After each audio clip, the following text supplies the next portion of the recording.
একজন নারী ছিলেন, নাম কিশা গৌতমী। তিনি নিজের একমাত্র সন্তানকে হারিয়ে প্রচণ্ড শোকে পাগলের মতো হয়ে গিয়েছিলেন। ছেলের মৃতদেহ কোলে নিয়ে তিনি গ্রাম জুড়ে ছুটে বেড়াতে লাগলেন আর সবার কাছে বলতে লাগলেন, আমার সন্তানকে বাঁচাও, আমার সন্তানকে ফিরিয়ে দাও। শেষে কেউ তাকে গৌতম বুদ্ধের কাছে নিয়ে গেল। কিশা গৌতমী বুদ্ধকে বললেন, ভগবান, আপনি তো সব পারেন, আমার সন্তানকে জীবিত করুন।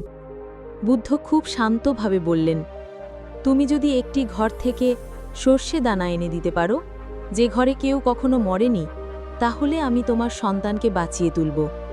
কিশা গৌতমী দৌড়ে ঘরে ঘরে যেতে লাগলেন, কিন্তু প্রতিটি ঘরেই কেউ না কেউ মারা গিয়েছিল। মা, বাবা, ভাই, সন্তান, কোথাও এমন ঘর খুঁজে পেলেন না যেখানে মৃত্যুর ছোঁয়া নেই।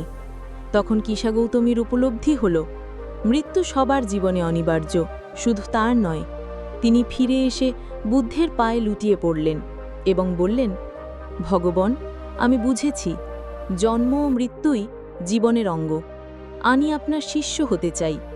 এই গল্পের মাধ্যমে ভগবান গৌতম বুদ্ধ আমাদের এটা বোঝাতে চেয়েছেন যে প্রথমত, মৃত্যু ও দুঃখ জীবনেরই অংশ।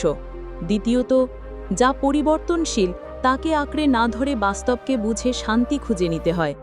তৃতীয়ত, বোঝাপড়া ও গ্রহণযোগ্যতাই সত্যিকারের মুক্তির পথ।